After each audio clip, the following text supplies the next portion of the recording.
Kazuya mencoba mendekati Rizkia, namun sangat disayangkan.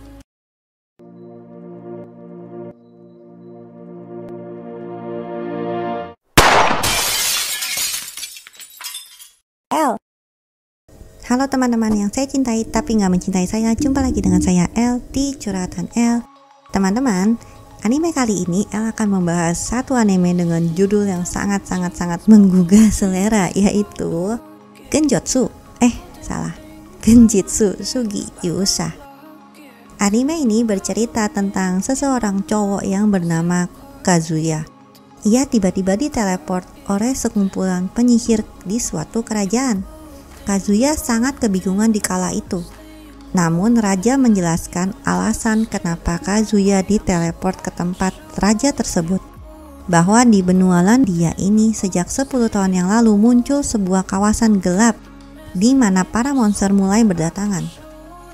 Pasukan dari kerajaan Elf, Dwarf, dan Dragon Nymph mencoba mengalahkan monster itu.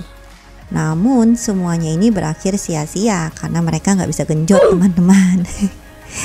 Kawasan gelap itu berpusat di Grand Chaos. Tapi lama-kelamaan kawasan itu semakin meluas. Kami menyebutnya dengan kawasan Raja Iblis.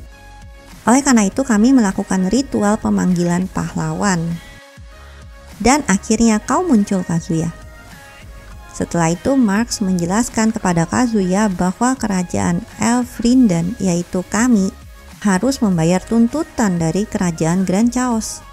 Namun karena kami tak mampu membayar tuntutan itu, kami diperbolehkan untuk melakukan ritual pemanggilan pahlawan dan menyerahkan pahlawan itu kepada kaisar. Lalu Kazuya bertanya kepada Raja Albert dan Marx, apakah menyerahkanku adalah jalan satu-satunya untuk melunasi tuntutan itu? Tahu sendiri dong teman-teman, dijadiin bayaran untuk utang, berarti kan tahu sendiri bakal diapain. Mereka berdua menjawab, iya dong, karena keuangan kami sedang memburuk dan tak sanggup membayarnya. Kazuya memiliki sebuah ide untuk meminta mereka untuk mengadakan rapat. Setelah itu rapat pun dimulai. Kazuya meminta laporan anggaran, data pangan, infrastruktur, serta industri. Dan rapat itu berlangsung selama 3 hari 3 malam. Keesokan harinya, hal yang sangat mengejutkan terjadi. Tiba-tiba Raja Albert mengumumkan pengunduran dirinya sebagai raja, dan yang menggantikannya adalah pahlawan Kazuya.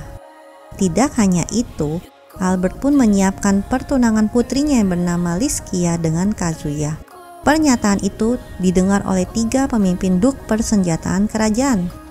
Wilayah Duk Walter di kota Laguna, wilayah Duk Vargas di kota Naga Merah, dan yang terakhir wilayah Duk Carmine di Randell. Sementara itu Albert dan istrinya sedang bersantai-santai di kamar. Namun di lain sisi Rizkia sedang terburu-buru menuju ke kerajaan Elfrinden. Di sana ia memarahi kedua orang tuanya karena kerajaan mereka sedang direbut, tapi mereka malah bersantai-santai. Albert berkata bahwa tak ada yang merebut tahtaku. Oleh kehendakku sendirilah yang melantik Kazuya sebagai penggantiku. Untuk soal pertunanganmu bisa dibicarakan pelan-pelan. Bila kau menolaknya pun aku rasa Kazuya tak akan memaksa. Elisha meminta agar Rizkia sebaiknya bertemu Kazuya dulu. Mungkin kau akan menyukainya. Setelah itu Rizkia menghampiri Kazuya. Ia memperkenalkan diri kepada Kazuya sebagai mantan putri kerajaan Elfrinden dan prajurit di wilayah Duk Carmine. Rizkia bertanya, kenapa kau merebut tahta ayahku? Kazuya pun menceritakannya kepada Rizkia bahwa ia ingin memperbaiki sistem perekonomian di kerajaan ini. Ia mengira akan diangkat menjadi pengurus keuangan, tapi malah diangkat sebagai raja. Dan jangan hiraukan soal pertunangannya karena ia hanya memimpin kerajaan ini untuk sementara waktu. Setelah itu Rizkia bilang, bagaimana bisa kau mengurus tuntutan kaisar kalau cuman hanya menjadi raja sementara? Kazuya menjawab, tenang saja, aku sudah menjual harta nasional kita kepada kerajaan Amindonia di kota Van untuk kebutuhan pangan rakyat Elfrinden. Rizkia pun marah setelah mendengar hal itu. Lalu Kazuya menunjukkan data kepada Rizkia bahwa ia sudah mengklarifikasi harta nasional dari rank A sampai C. ia hanya menjual harta nasional dengan rank B saja. Sedangkan rank A ia telah memasukkannya ke dalam museum untuk dipertontonkan dan pastinya akan mendatangkan keuntungan juga. Sedangkan rank C ia masih belum tahu untuk digunakan sebagai apa. Keesokan harinya, salah satu penyihir kerajaan meminta Kazuya untuk menunjukkan kekuatan sihirnya dengan menyentuh patung yang telah disediakan oleh penyihir tersebut. Di sisi lain, Rizkia sedang berjalan ke arah ruang kerja Kazuya. Ia sangat terkejut melihat Kazuya dan yang lainnya sedang menulis sebuah dokumen. Dan yang bikin tambah kagetnya lagi, Kazuya menggunakan sihirnya untuk membantunya mengurus dokumen-dokumen kerajaan. Kazuya menjelaskan bahwa ia telah menduplikat kesadarannya menjadi 3 bagian, sehingga alat tulis tersebut terlihat seperti sedang menulis sendiri. Rizkia bertanya, "Kenapa tiba-tiba ramai di tempat kerjamu?" Kazuya bilang bahwa ia sedang memeriksa anggaran dan pengeluaran di kerajaan ini. Bila mana ada tindak korupsi, pasti akan diurus. Tersangka akan diminta untuk mengembalikan uang atau memilih untuk ditahan. Rizkia heran, bukankah harta nasional sudah cukup untuk membayar tuntutan kaisar?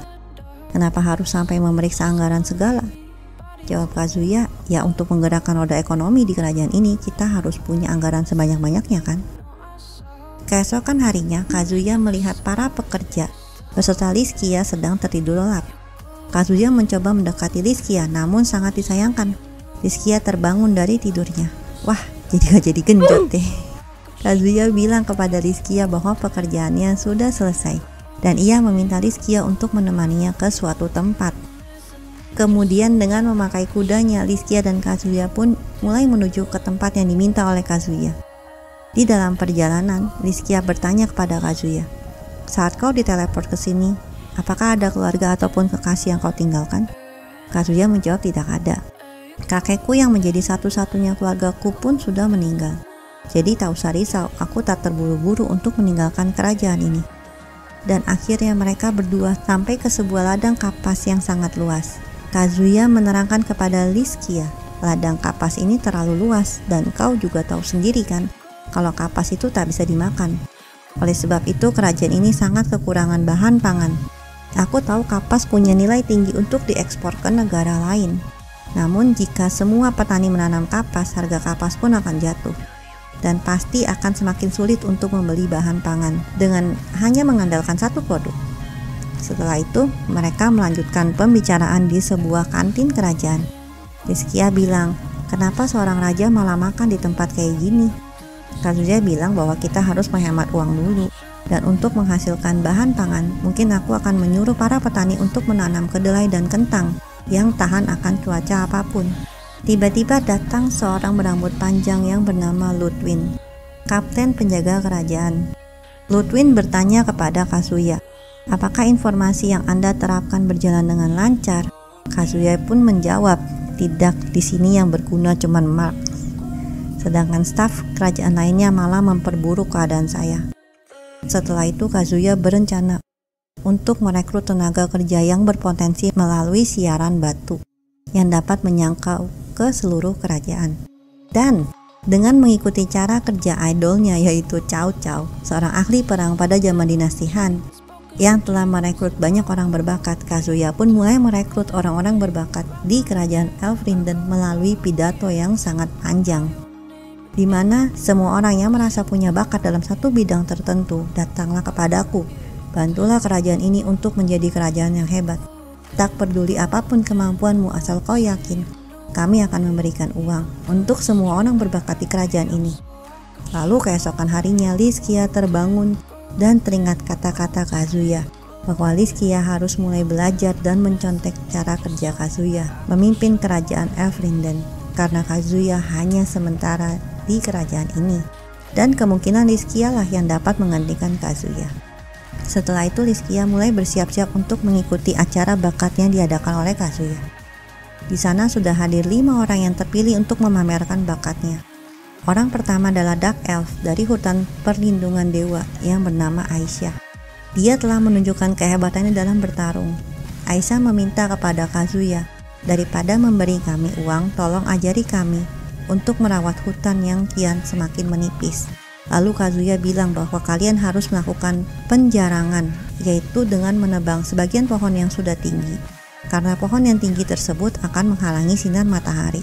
Alhasil tanaman yang tidak setinggi pohon itu akan layu. Aisyah pun memohon agar Kazuya datang ke hutan perlindungan dewa sesegera mungkin, dan ia pun berjanji akan setia menjadi pelindung kerajaan. Lalu orang yang berbakat kedua bernama Juna. Ia memiliki kemampuan dalam bernyanyi, atau bisa dibilang seorang diva. Kazuya bilang kepada Juna, karena acara ini disiarkan ke seluruh kerajaan, tolong nyanyikan sebuah lagu untuk kami. Dengan senang hati Juna pun mulai bernyanyi. Meski El nggak bisa nampilin suaranya karena sudah pasti kena copyright. Percaya aja deh, suaranya bagus kok. Selanjutnya adalah seorang pria bernama Ponko. Ia memiliki bakat yaitu mukbang, dan ia mengaku telah mencoba seluruh makanan di seluruh dunia ini. Tiba-tiba Kazuya menjabat tangan Ponko dan memuji bakat mukbangnya. Ponko pun merasa terharu karena ia selalu dihina oleh orang sekitarnya sebagai orang yang cuma bisa makan doang. Di sisi lain, para rakyat yang menyaksikan Kazuya yang sangat baik terhadap Ponko, mereka pun mulai mengidolakan Raja Kazuya. Lalu orang berbakat keempat bernama Hakuya. Ia adalah orang tercerdas di kerajaan ini. Ia bahkan memiliki kemampuan mengingatnya. Kemampuan ini tak ada yang bisa ngalahin. Kazuya memintanya untuk menjadi pustakawan di istananya. Namun ia menolak. Hakuya ingin menjadi pendukung hegemoni kepemimpinan Kazuya. Setelah itu Kazuya menantang Hakuya untuk menemuinya setelah ini. Dan setelah Kazuya mengetesnya hingga larut malam, akhirnya Kazuya mengakui kehebatan Hakuya dan mengangkat Hakuya sebagai tangan kanannya. Dan yang berbakat terakhir adalah Tomoe. Ia berkemampuan khusus di mana ia bisa berbicara dengan hewan.